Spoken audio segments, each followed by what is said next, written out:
Bismillah, alhamdulillah, wassalatu wassalamu ala rasulillah wa ala alihi wa sahbihi wa man walah.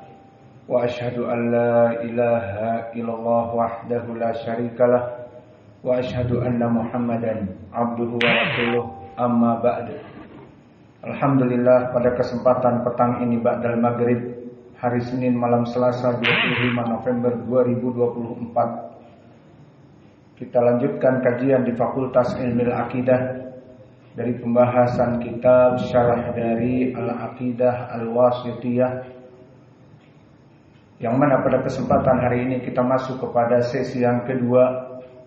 Dan di sesi yang pertama telah kita bahas pembukaan dari kitab, di mana kita telah menjelaskan siapa nama dan guru dan murid dan keutamaan dari Syekhul Islam Ibnu Taimiyah.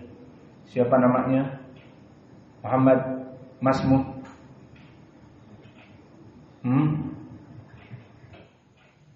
Aduh, mati lampu.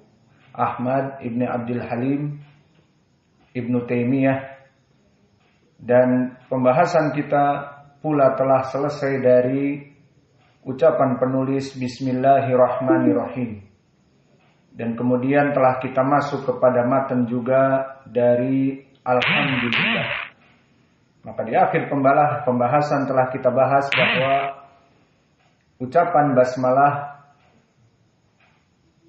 yang disebutkan oleh Syekhul Islam Ibnu Taimiyah dikarenakan beberapa sebab, dan diantaranya mengikuti Al-Quran dan bertabaruk dengan nama-nama Allah, Bismillahirrahmanirrahim, dan begitupun mengikuti sunnahnya para nabi, baik Nabi Sulaiman ataupun Nabi kita Muhammad sallallahu alaihi wa ala alihi wasallam. Dan permasalahan alhamdulillah setelah basmalah ini pun dari sunnah, bahwa disebutkan di dalam hadis al-qauliyah, di hadis khutbatil hajah yang datang dari berbagai jalan dari Abdullah bin Mas'ud, bahwa Nabi mengajarkan fi kulli syai' dimulai dengan innal hamdalillah nahmaduhu wa nasta'inuhu wa nastaghfiruh. Maka setelah basmalah dimulai dalam percakapan, di dalam ilmu, yakni kajian ilmu ataupun penulisan kitab ataupun ceramah, maka diawali dengan innal hamdalillah. Dan begitupun di dalam sunnah-sunnah yang Nabi lakukan tentang permasalahan diawali dengan alhamd.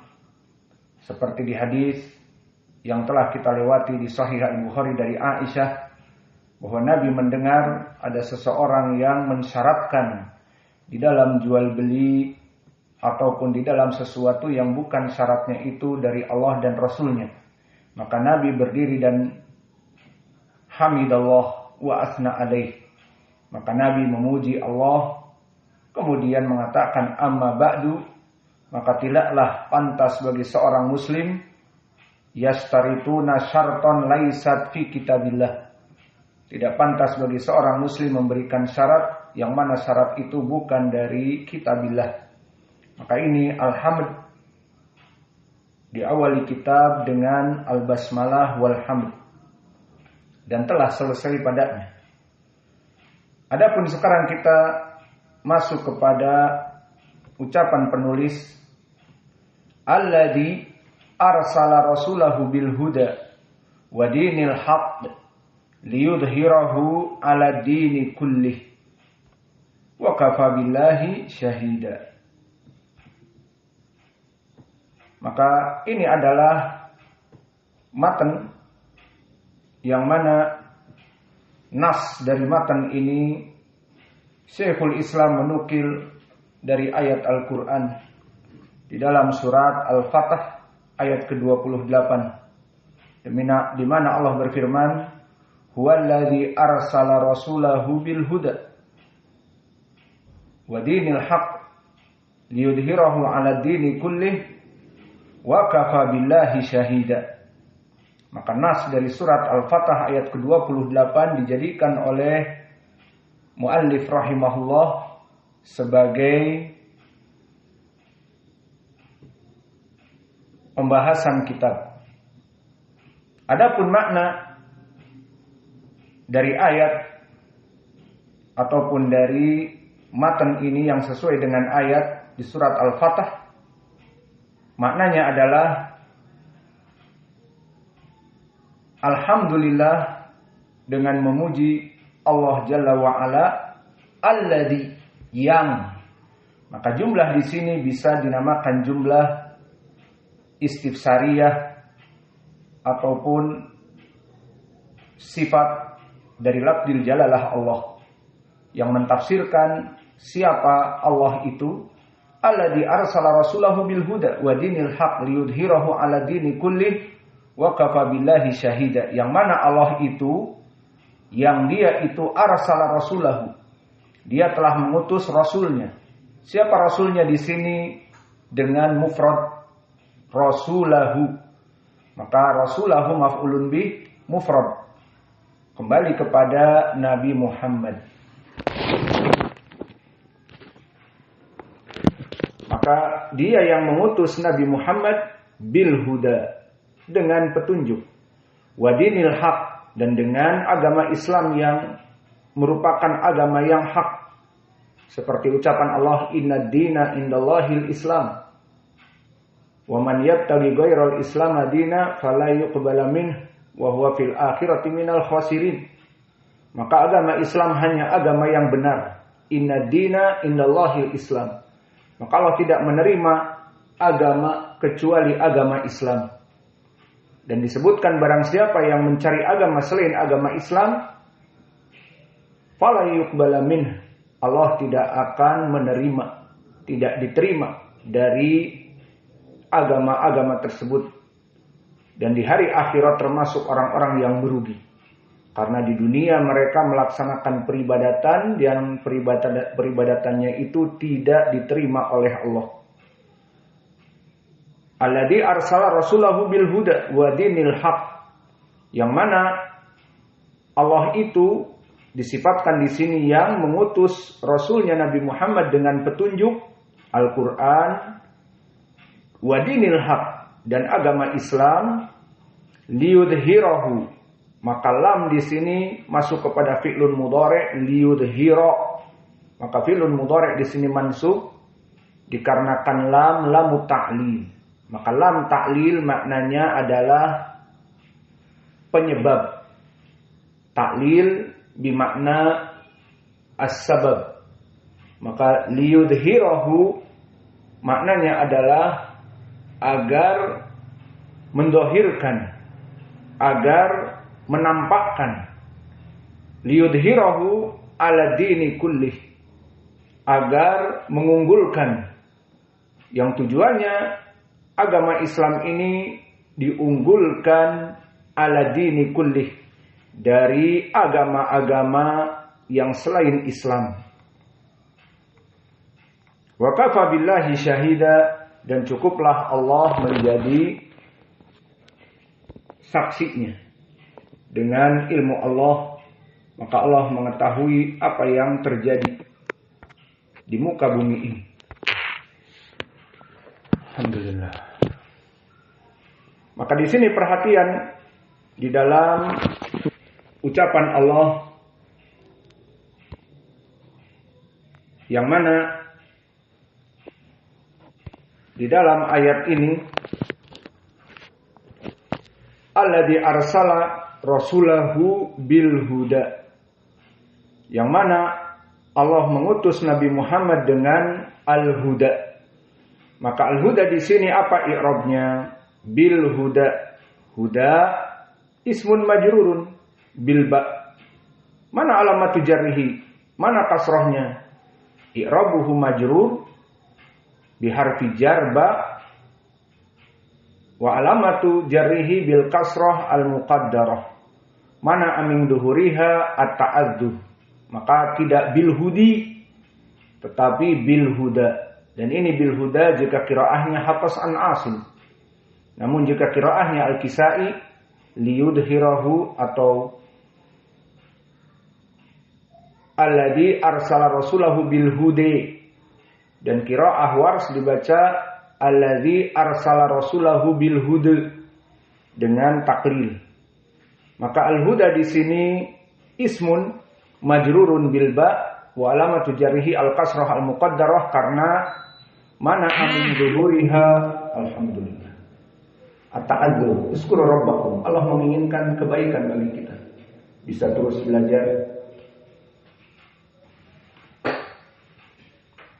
Maka di sini al-huda adalah suatu kalimat yang mana dia itu mempunyai makna yang luas. Maka al-huda bermakna bahasa Indonesianya adalah petunjuk. Maka Allah mengutus Rasulnya Nabi Muhammad dengan apa? Petunjuk, bil huda.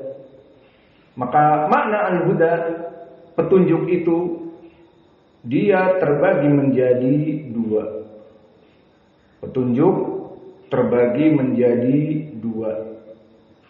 Petunjuk kepada kebaikan dan juga petunjuk kepada keburukan.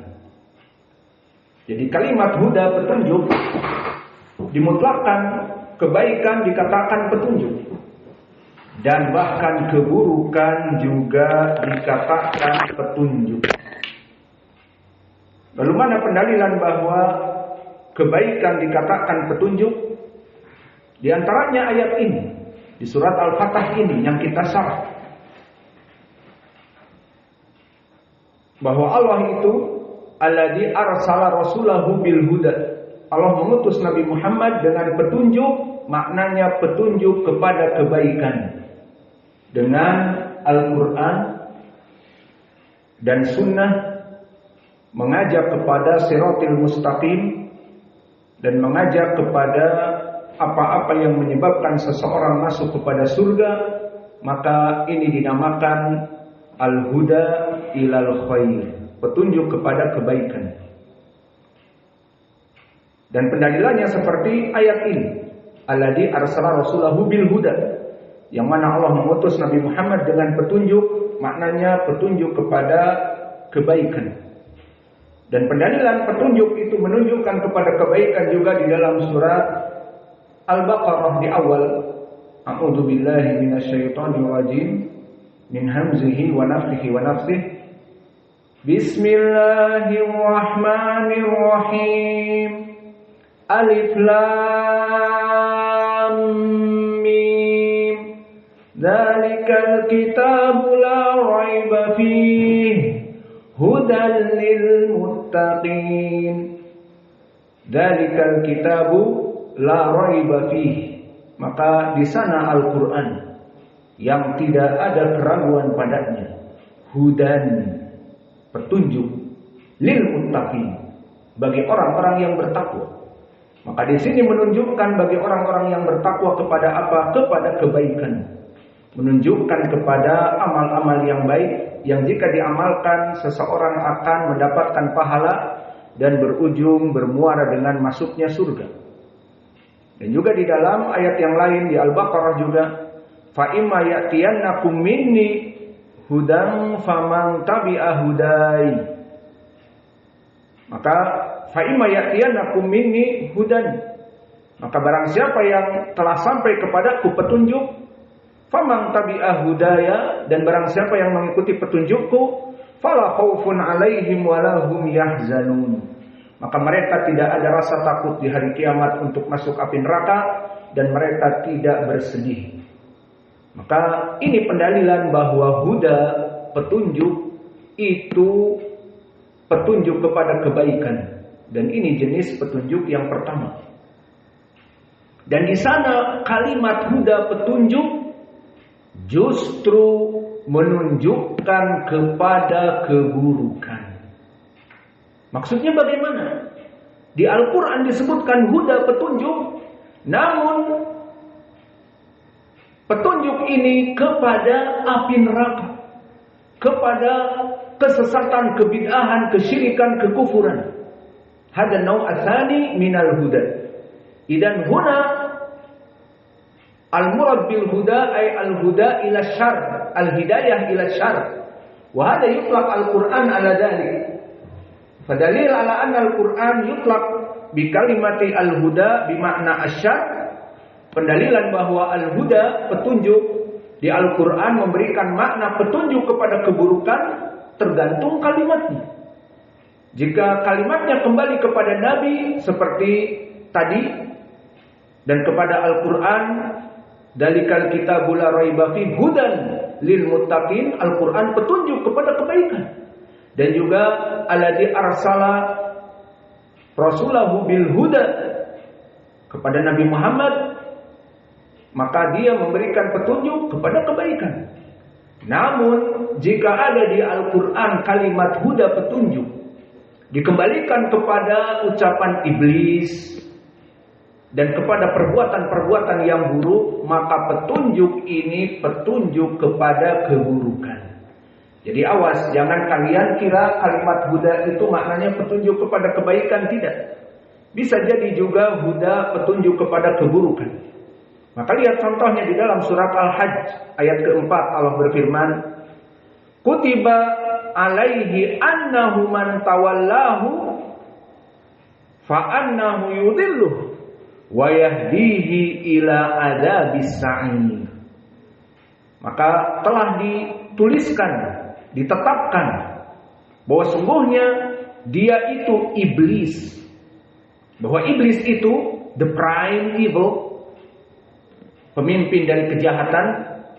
Maka man tawallahu, barang siapa yang mengikuti iblis itu, fa innahu yudilluhu, maka iblis itu akan menyesatkannya, wa yahdihi, dan iblis itu akan memberikan petunjuk, wa yahdihi. Iblis memberikan hidayah, iya, wa yahdihi, petunjuk. Namun petunjuk apa? Petunjuk kepada kesesatan, wa yahdihi ila adzabis sa'ir, dan iblis itu memberikan petunjuk kepada azab api neraka.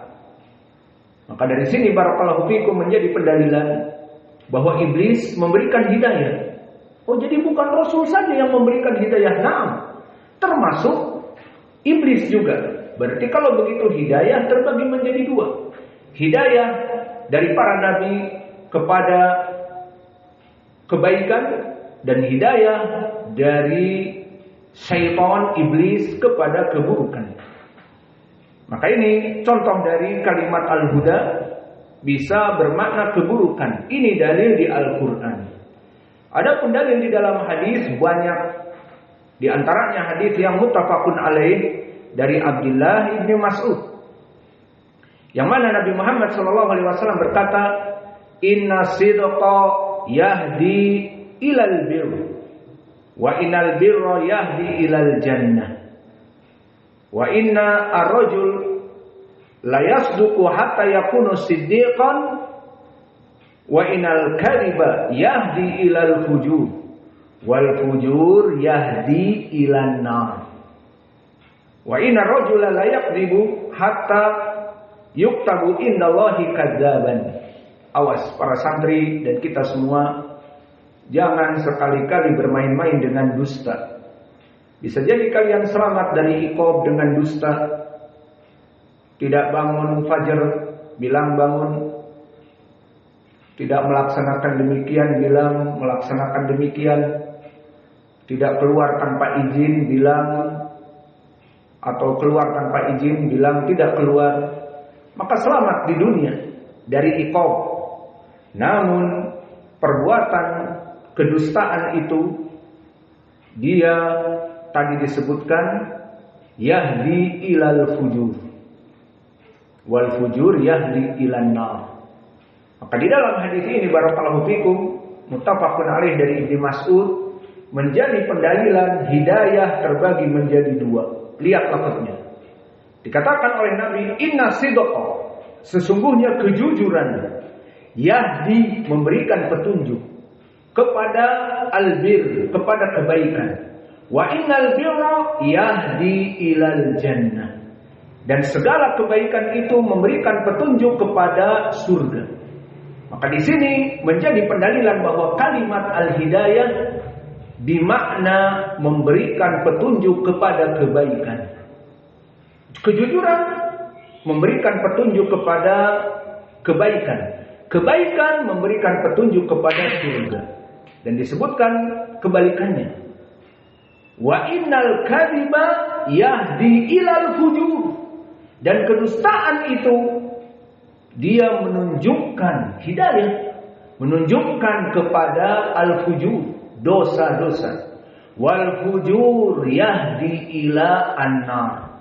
Dan perbuatan keburukan dari hasil dusta tersebut akan mengakibatkan, menunjukkan hidayah kepada api neraka.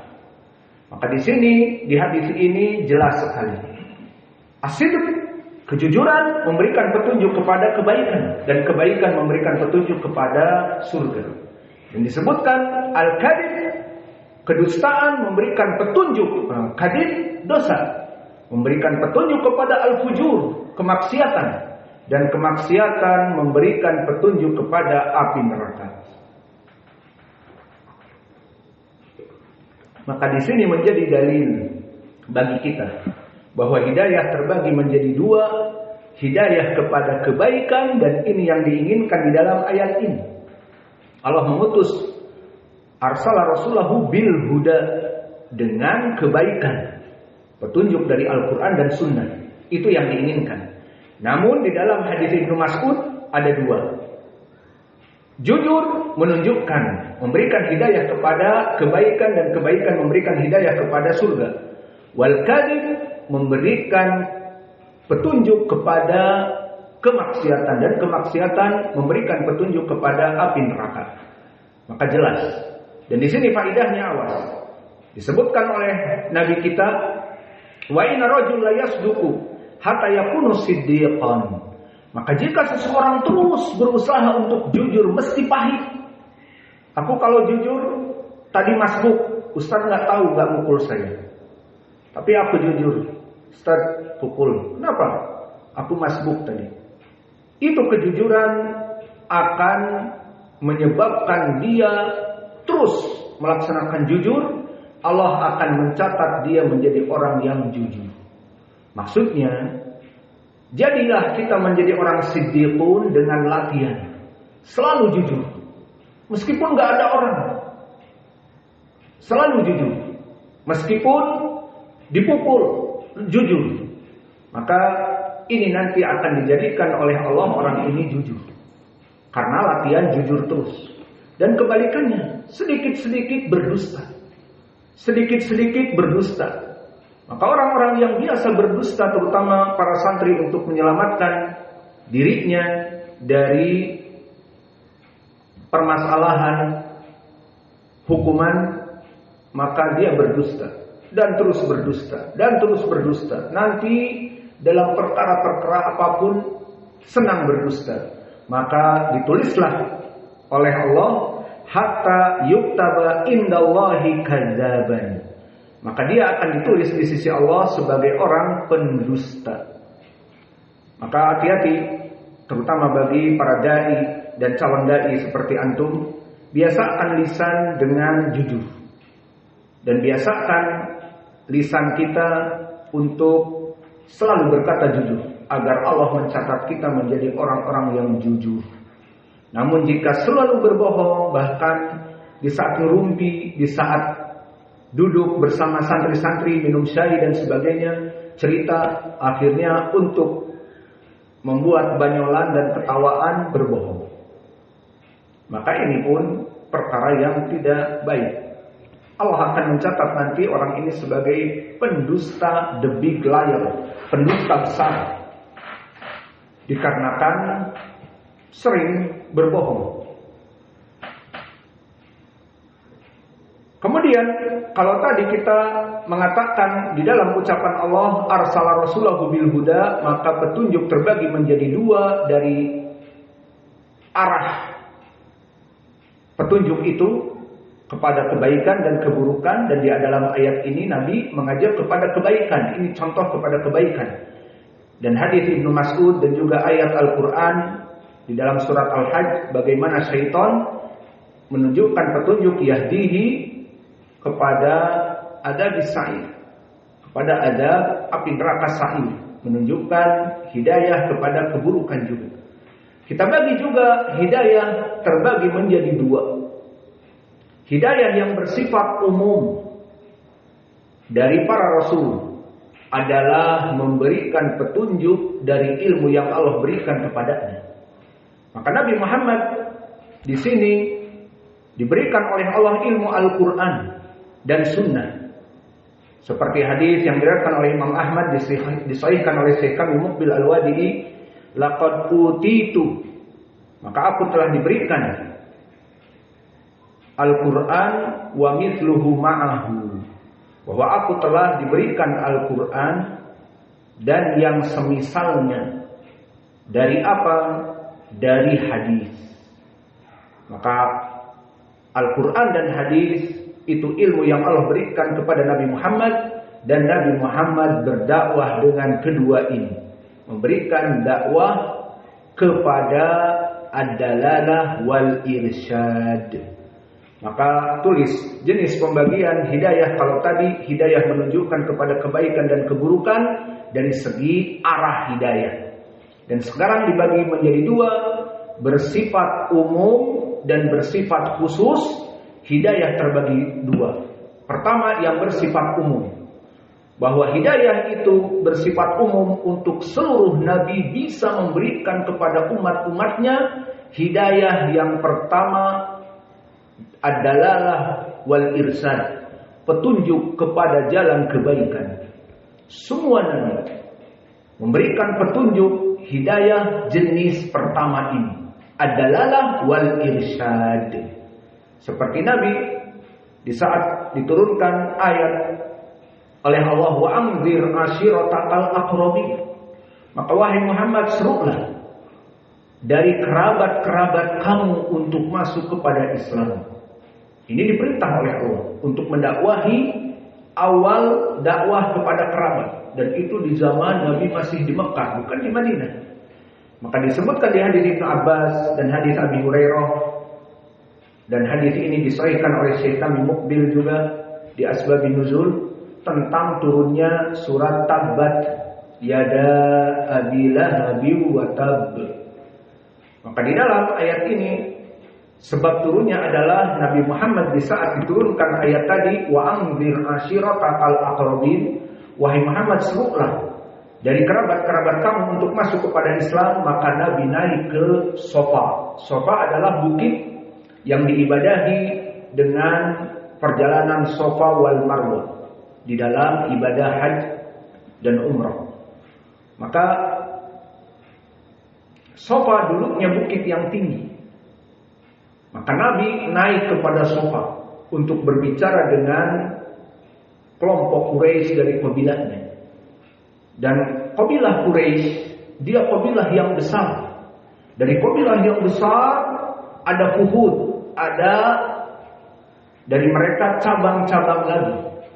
Maka seperti Nabi Muhammad, Quraisy dari Bani Hashim, dan ini yang terbaik. Seperti di hadis Jabir yang diriwayatkan oleh Imam Muslim, laqad istafa Allah min aulad Ismail Kinanah, summa istafa Quraisy min Kinanah, summa istafa Bani Hashim min Quraisy wastofani min Bani Hashim. Maka ini kebaikan nasab Nabi di seluruh dunia, bahwa Allah telah memilih anak dari para nabi. Ibrahim diantaranya Ismail, anak yang paling baik dari anak-anak Nabi. Nah, dari Ismail ini mempunyai anak yang banyak.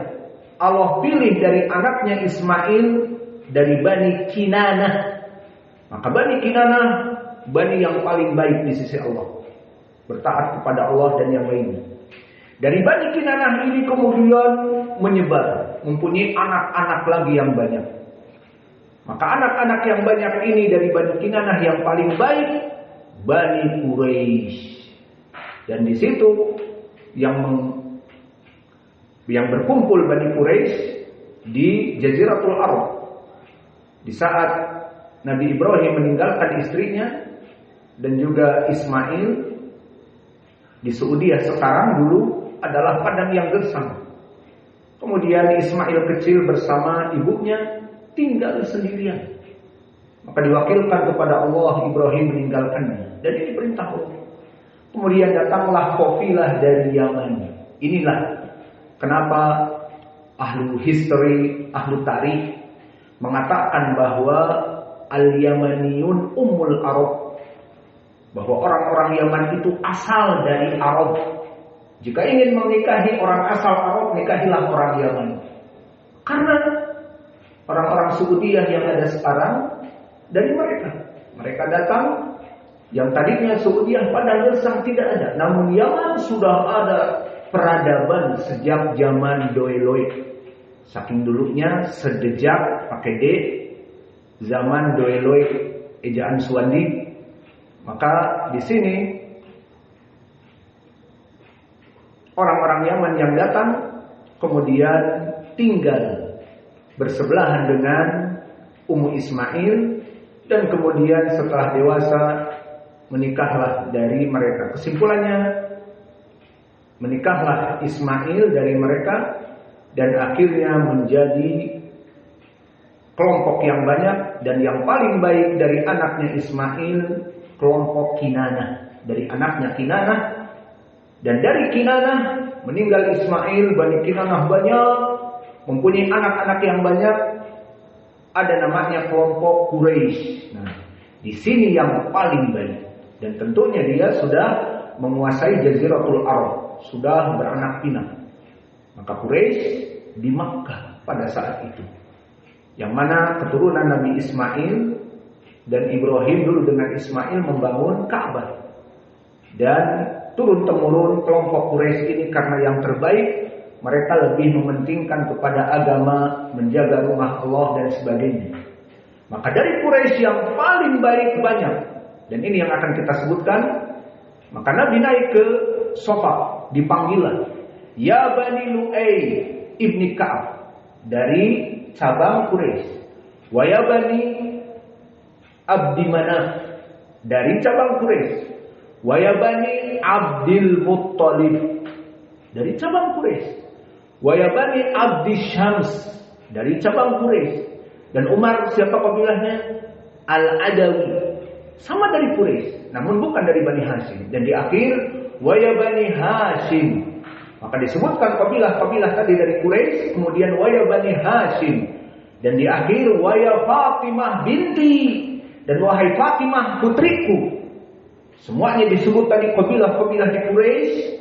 Bani Hashim yang terbaik, kemudian juga tadi Bani Abdi Manaf, Bani Abdi Syams, dan Bani Abdul Muttalib, dan Bani Ka'ab ibn Lu'ay, dan Lu'ay ibn Ka'ab, dan yang lainnya.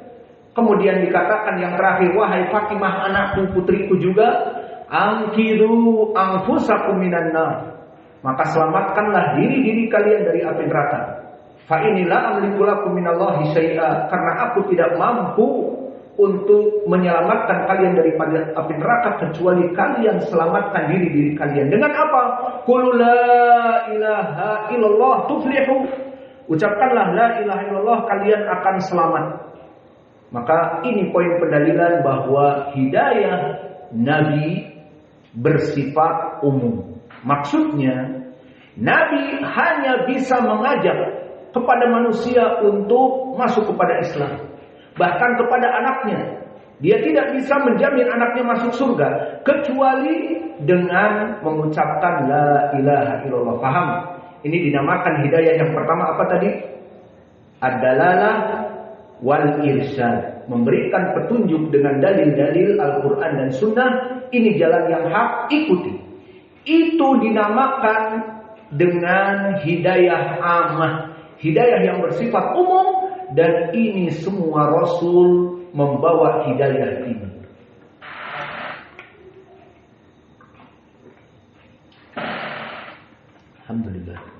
Adapun hidayah yang kedua, maka hidayah yang kedua adalah hidayah taufik wal ilham. Memberikan taufik dan mengilhamkan kepada hati manusia agar masuk Islam, mengucapkan la ilaha illallah dan beriman kepada Allah dan bermuara kepada surga. Ini hidayah yang kedua.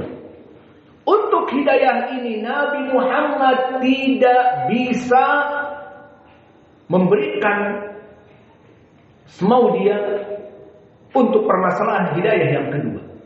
Maka ini dinamakan hidayah yang khusus. Hanya hak Allah Jalla wa'ala. Hanya hak veto Allah.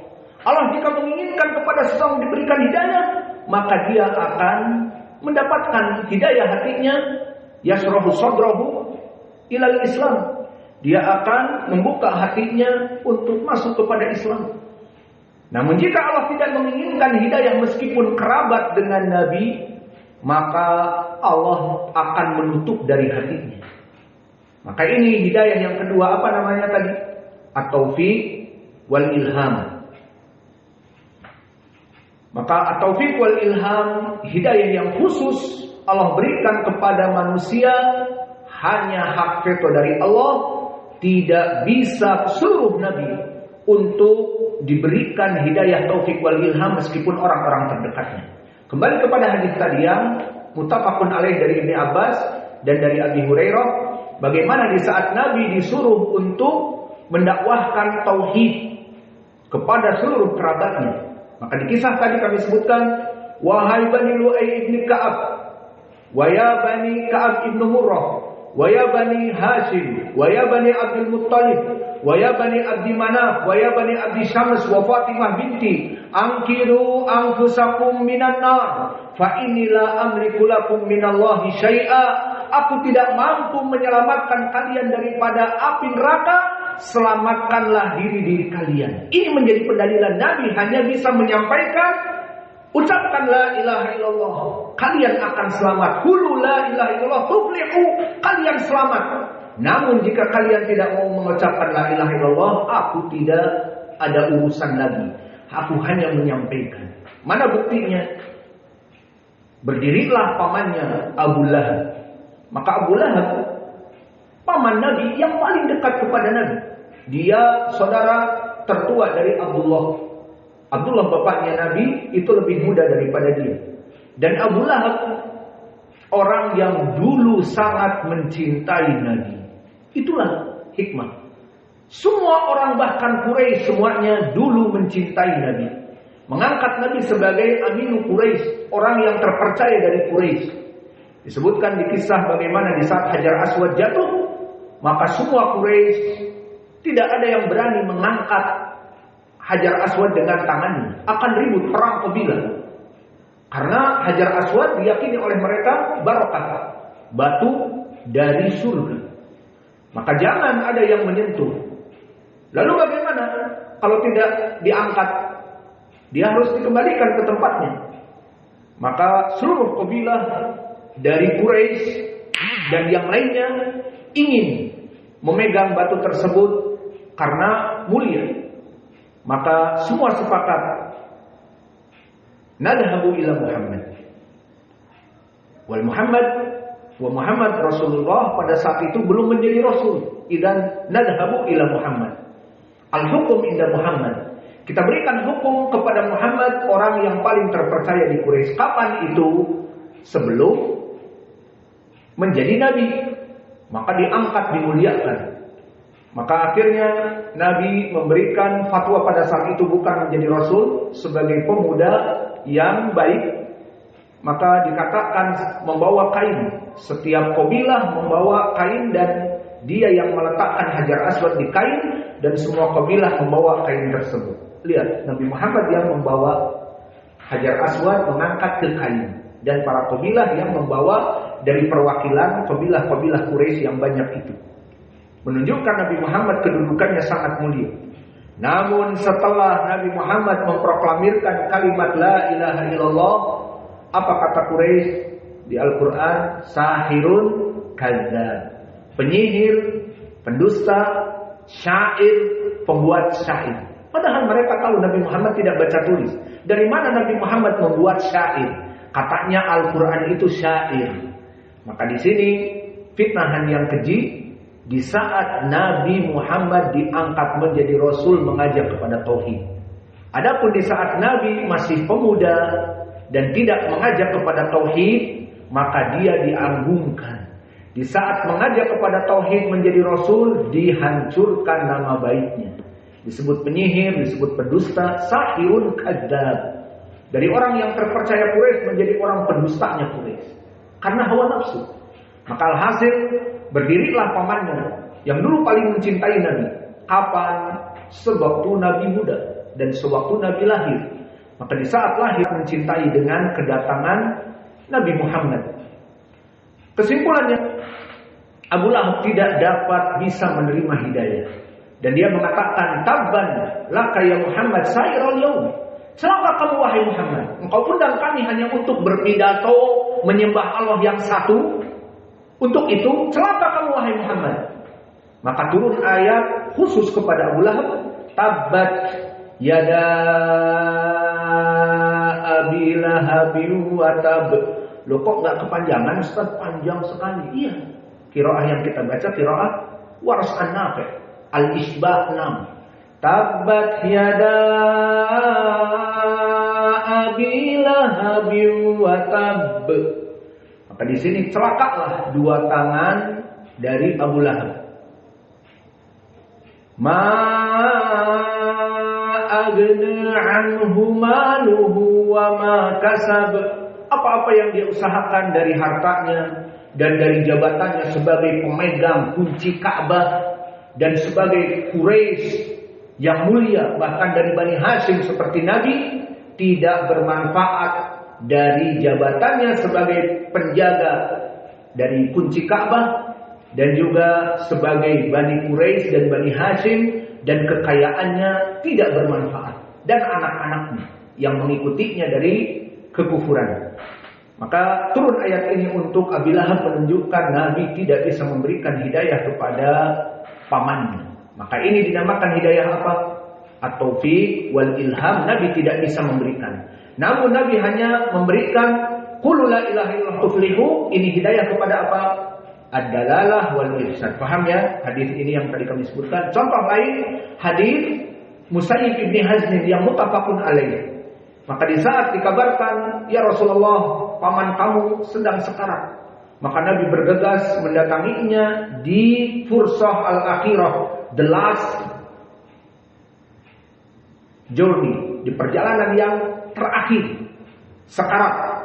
Didatangi, ya qul la ilaha illallah, qul la ilaha illallah, kalimatun uhajju laka biha indallah. Wahai pamanku, katakan la ilaha illallah, dengan kalimat ini aku bisa memberikan saksi bahwa engkau muslim. Meskipun tidak sholat dan tidak mengerjakan apa-apa, dan sekarang kamu mengucapkan la ilaha illallah, diselamatkan. Namun qadarullah, dia salah memilih teman, dan ini keburukan orang-orang yang salah memilih teman. Dia jauhi Nabi, dan dia jauhi orang-orang yang bersama Nabi, duduk dengan gembong kufar Quraisy. Siapa di sampingnya? Abu Jahal dan Abdullah ibnu Abi Umayyah. Maka di sini pendalilan bagi kita, kalian mengaku muslim, kalian mengaku salafi ahli sunnah, jangan salah duduk. Para dai ahli sunnah dijauhi, para penuntut ilmu ahli sunnah dijauhi. Namun orang-orang yang mencintai dunia ataupun selain dari madhab ahli sunnah didekati. Maka bagaimana kalian ingin selamat? Salah memilih teman akibatnya seperti Abu Thalib, keponakannya Nabi, yang dulu dia tolong dan dulu dia didik. Harusnya dia duduk dengannya agar mendapatkan hidayah, tapi tidak mau. Duduk dengan Abu Jahal, Abu Lahab, Abdullah bin Abi Umayyah, Abu Sufyan. Maka akhirnya dia di akhir hayatnya pun, di sekaratnya pun tidak mau masuk Islam. Di saat Nabi mendakwahkan masuk Islam, ucapkan kalimat syahadah, di sebelahnya Abu Jahal dan Ibnu Abi Umayyah memberikan ucapan-ucapan solidaritas, ucapan-ucapan yang mengajak kepada kesolidarisan. kesolidarisasian. Maksudnya the brotherhood, mengajak kepada ucapan-ucapan yang membuat semangat kebangsaan, semangat kesukuan, semangat kekufuran dan kesyirikan di sini. Maka dikatakan, wahai Abu Thalib, atarghabu an millati Abdul Muthalib, kamu mau mendengar ucapan Muhammad dan meninggalkan agama nenek moyang yang mana kita waktu kecil, dari semenjak kecil kita menyembah Lat, Uzza, Manah dan Hubal. Sekarang kamu mau meninggal mengikuti agama baru yang dibawa oleh keponakanmu. Itu dia ucapan-ucapan solidarnos. Lalu bagaimana dengan kita yang seia sekata dari semenjak dulu waktu kecil kita menyembah berhala-berhala, mau meninggalkan kami? Maka ucapan solidarnos ini membuat hidayah tidak bisa diterima. Maka akhirnya aba an yaqula la ilaha illallah, mampus dalam keadaan kesyirikan. Ini poin pendalilan. Mana di sini Nabi seorang Rasul tidak bisa memberikan hidayah kepada pamannya. Kita katakan hidayah taufik wal ilham Nabi tidak bisa memberikannya. Namun dalalah wal irsyad, berapa kali dia di sini mengulang-ulang, katakanlah la ilaha illallah wahai pamanku. Pamannya tidak mau. Nah, di sini taufik wal ilham bukan hak Allah dalam hidayah kedua ini. Namun dalalah wal irsyad itulah pekerjaan Nabi. Maka Allah berfirman di dalam ayat Al-Qur'an, innaka latahdi ila siratim mustaqim. Sungguhnya kamu wahai Muhammad pasti mampu memberikan hidayah kepada jalan yang lurus, karena mempunyai Al-Quran dan Sunnah. Hidayah apa? Dalalah wal irsyad, memberikan petunjuk saja. Seperti kepada pamannya Abu Thalib, katakan la ilaha illallah, dia mampu. Namun apakah mampu mengoyak hati Abu Thalib dan memasukkan Islam dan mengucapkan la ilaha illallah dan masuk surga? Ini perkara bukan perkara di tangan Nabi Muhammad, tetapi hak veto Allah. Maka oleh sebab itu di saat Nabi Muhammad menangis dan mengatakan la astaghfirunna lak malam unha angka, maka pasti aku akan meminta kepada Allah istighfar selama aku tidak dilarang. Turun ayat di surat Taubah, maka nalin nabi waladina amanu an yastaghfiru lil musyrikin. Tidak boleh bagi Nabi meminta kepada Allah ampunan bagi orang yang mati musyrik. Dilarang. Dilarang oleh Allah. Ya sudah, akhirnya Nabi tidak boleh. Lalu Allah menurunkan ayat tentang permasalahan hidayah taufik wal ilham ini. Maka diturunkan ayat kepada Abi Thalib, innaka latahdi man ahbabta walakinnallaha yahdi man yasha.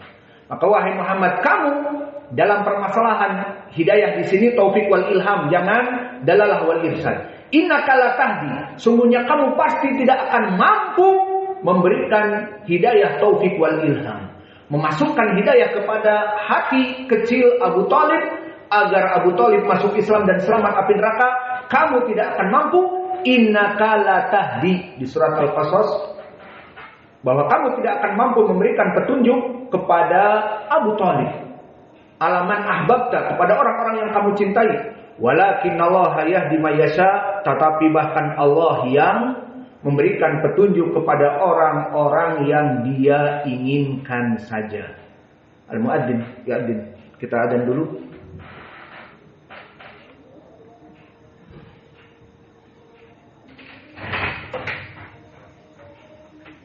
Atau kita selesaikan sampai dari rumah sakit.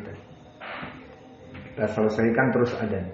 Maka di sini pembagian hidayah yang kedua, bahwa Allah mengatakan kepada Nabi Muhammad dan kepada Abi Thalib bahwa kamu tidak akan mampu memberikan hidayah kepada orang-orang yang kamu cintai, wahai Muhammad.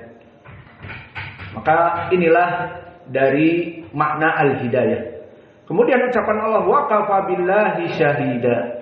Maka cukuplah Allah sebagai saksinya atas perkara ini. Kemudian disebutkan tadi, alladzi arsala rasulahu bil huda wa dinil haq, yang mana Allah itu mengutus Nabi Muhammad di dalam surat Al-Fatah tadi, dan agama Islam. Allah mengutus Nabi Muhammad dengan petunjuk Al-Quran dan Sunnah, dan diberikan kepadanya agama Islam. Untuk apa agama Islam ini? Liyudhhirahu ala dini kullihi.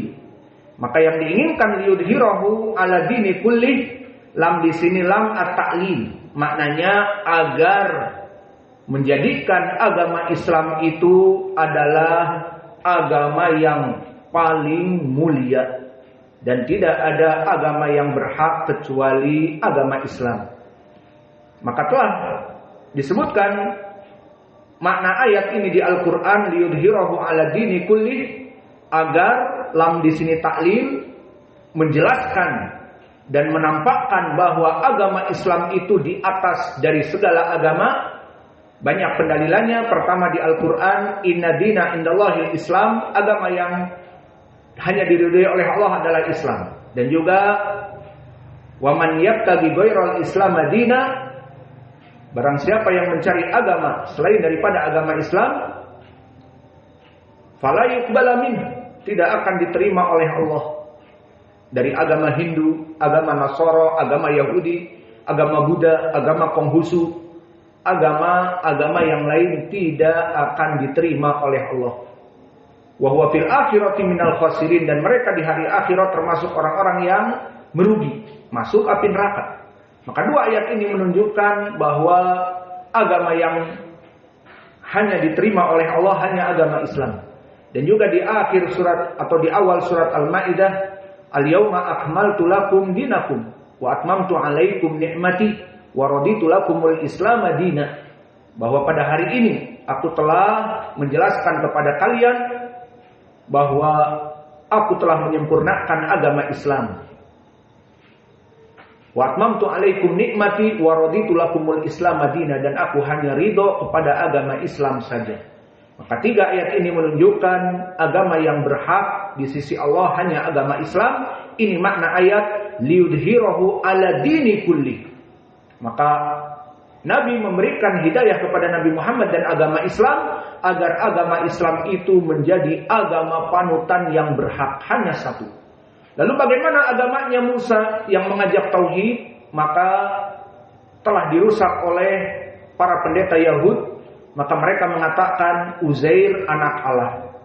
Dan bagaimana dengan ajaran Nabi Isa yang tadinya mengajak kepada tauhid? Telah dirusak oleh pendeta-pendeta mereka, terutama oleh siapa? Saint Paul, Santo Paulus. Bahasa Indonesianya, bahasa Arabnya jelek. Baba Baul. Paul itu Baul. Orang Arab tidak bisa menyebutkan P. Paris jadi baris. Paris baris. Pantolon jadi bantolon.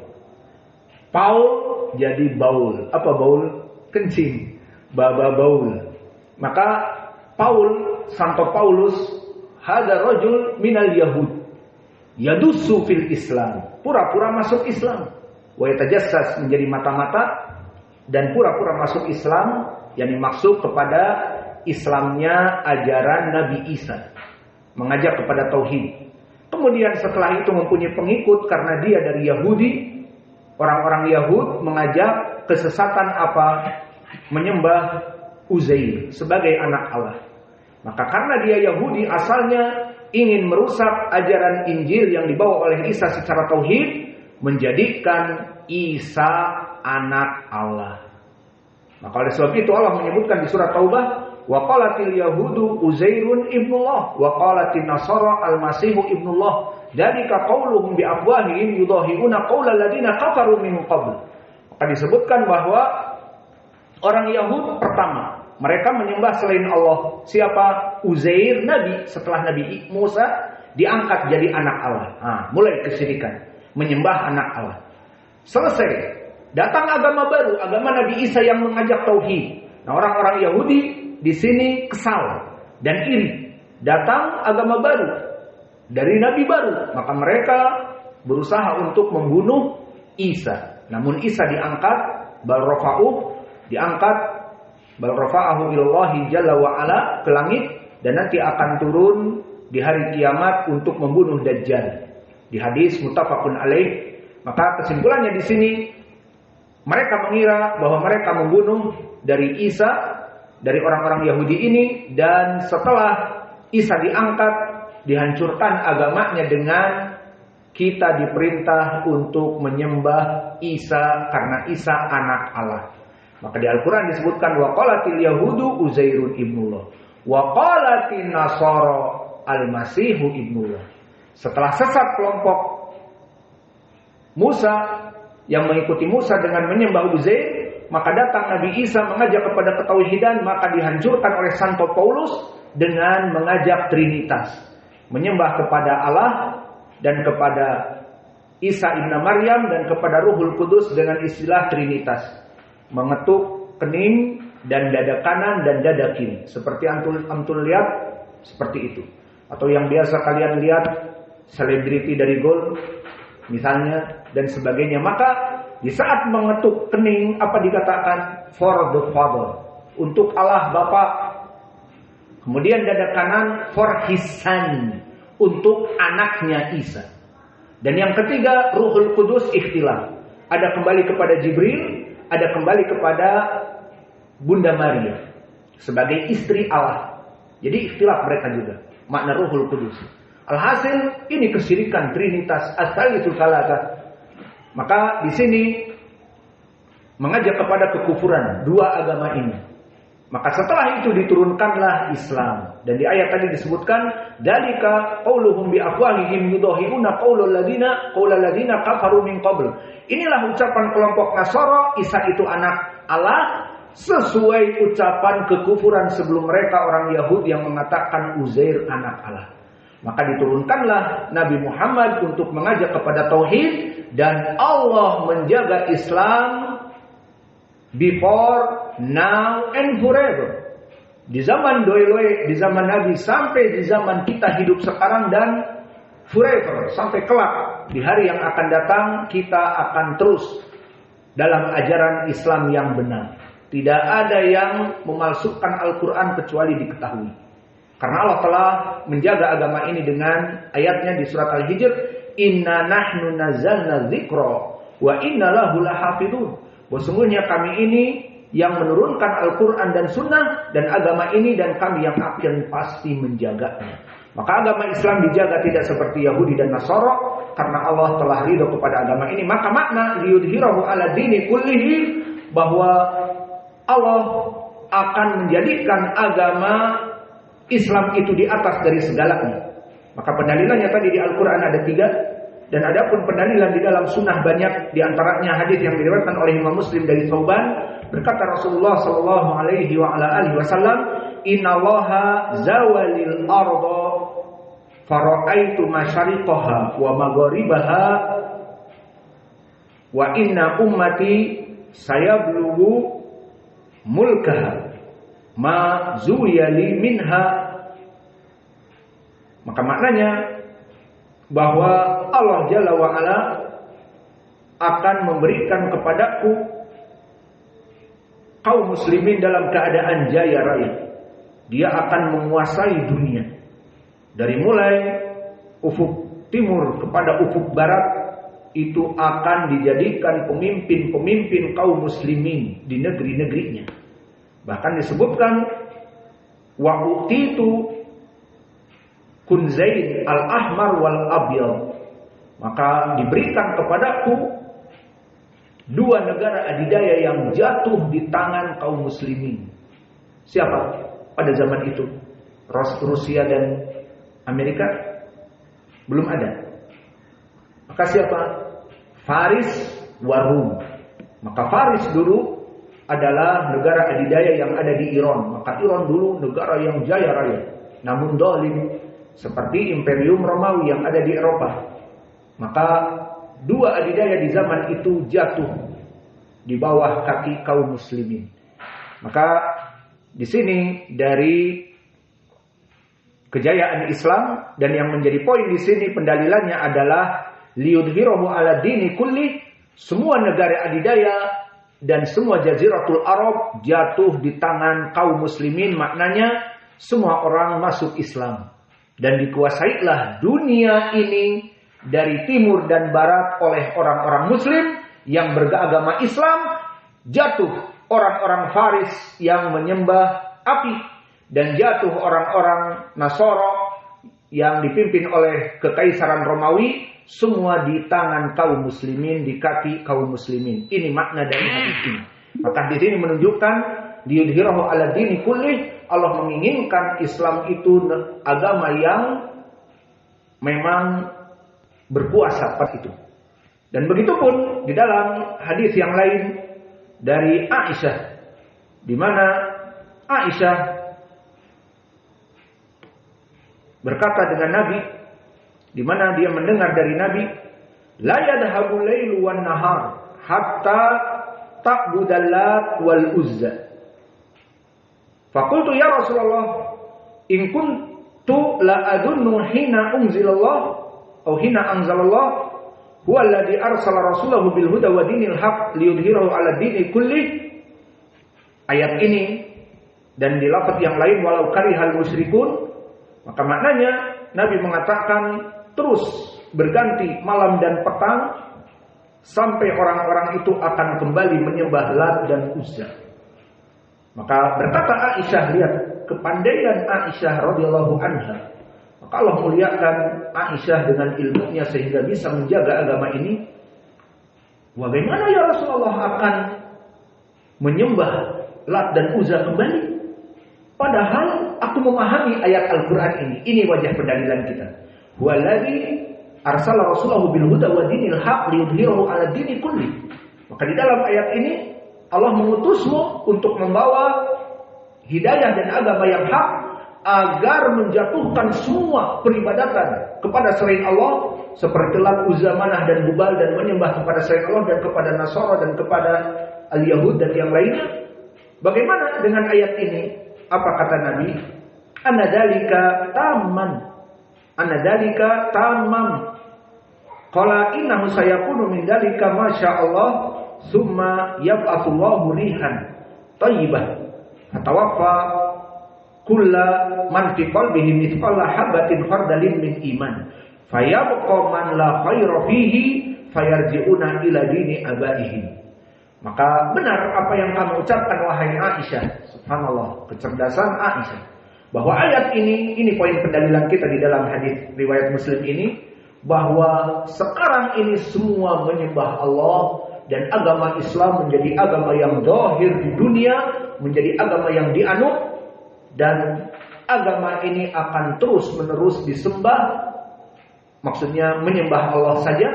Sampai kapan? Sampai menjelang hari kiamat. Maka ucapan tadi Nabi akan terus berganti siang dan malam sampai orang-orang menyembah kembali Lat dan Uzza. Maka Aisyah mengadu dengan ayat ini. Kata Nabi, benar ayat itu, bahwa sekarang Islam telah jaya. Semua orang masuk kepada Islam berbondong-bondong. Namun yang dia sebutkan akan terus kembali kepada penyembahan dari Lata dan Uzza di saat menjelang hari kiamat. Dan antum tahu di hari kiamat disebutkan di hadis Anas, seburuk-buruknya manusia, inna syarrul khalq alladhi yalhaqu al-qiyamah. Seburuk-buruknya manusia orang-orang yang hidup dan the doomsday, the end of the world itu ada. Seburuk-buruknya manusia mereka yang mempersaksikan hari kiamat. Jadi please jangan minta, ya Allah persaksikanlah kepadaku hari kiamat. Maka yang hidup di zaman itu tidak mengenal Allah. Dan telah kita lewati di pelajaran Al-Quran di saat diangkat. Ingat hadis Hudzaifah dan yang lainnya. Inna dinal Islam yudrasu ka thawbi ka khayti thawbi. Bahwa agama itu akan dihilangkan satu persatu seperti kain yang dicabut dari benang-benangnya, maka dia akan hilang. Maka orang tidak akan mengetahui apa itu salat dan puasa, apa itu kalimat Allah, tidak mengetahui, kecuali orang-orang tua yang sudah jompo. Iya, aku ingat waktu kecil aku diajari di masjid Allah, tapi sekarang aku sudah lupa.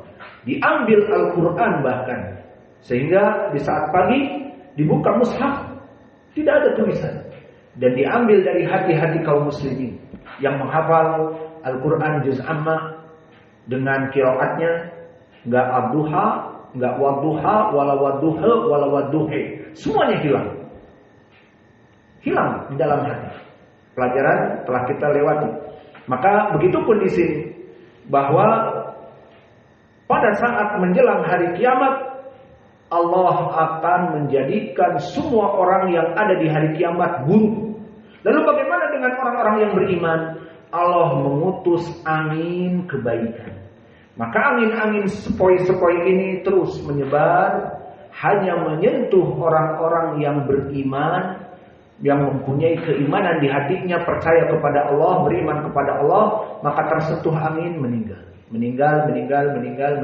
Maka alhamdulillah, misalnya contohnya di rumah kita dan di masjid ini, semuanya meninggal. Karena apa? Beriman kepada Allah. Lalu siapa yang tersisa? Orang-orang yang buruk. Maka akan terus mereka hidup dan diambil ilmu oleh Allah, tidak mendengar kalimat Allah. Maka di dunia yang hidup seperti orang-orang yang benar-benar tidak mengenal sholat, puasa, tidak mengenal apa-apa. Maka kata Nabi, fayaqaman la khayra fihi fayarji'una ila dini abaihim. Maka akhirnya mereka tidak mengetahui Islam, mereka menyembah kembali nenek moyang mereka, menyembah Lat, Uzza dan Hubal. Tentunya namanya bukan Lat, Uzza dan Hubal lagi. Siapa? Yang penting poinnya adalah mereka akan menyembah iblis dan menyembah agama nenek moyang mereka. Maka ini yang diinginkan dengan liyudhhirahu 'alad dini kulli, dari pendalilan Al-Quran dan Sunnah, maknanya agar Allah menjadikan agama Islam ini adalah agama yang hak, yang hanya benar, dan akan menjadi agama panutan sampai kepada akhir zaman. Dan inilah yang bisa kita berikan dari pembukaan Syekhul Islam Ibnu Taimiyah. Dan insyaallah kita akan masuk di pelajaran yang akan datang dari ucapan wa asyhadu an la ilaha illallah wahdahu la syarikalah lahu iqraran bihi wa tauhidan wa asyhadu Muhammadan abduhu wa rasuluh wa ala alihi wa sahbihi tasliman mazidan, amma ba'du. Maka insyaallah ini di waktu yang akan datang, dan insyaallah kami menginginkan kalian mentasmi' al-matn. Maka tasmi'lah al-matn mulai dari bismillah sampai kepada lafaz ini, tidak apa-apa. Wa naktafi ila huna wa jazakumullahu khairan wal mu'adzin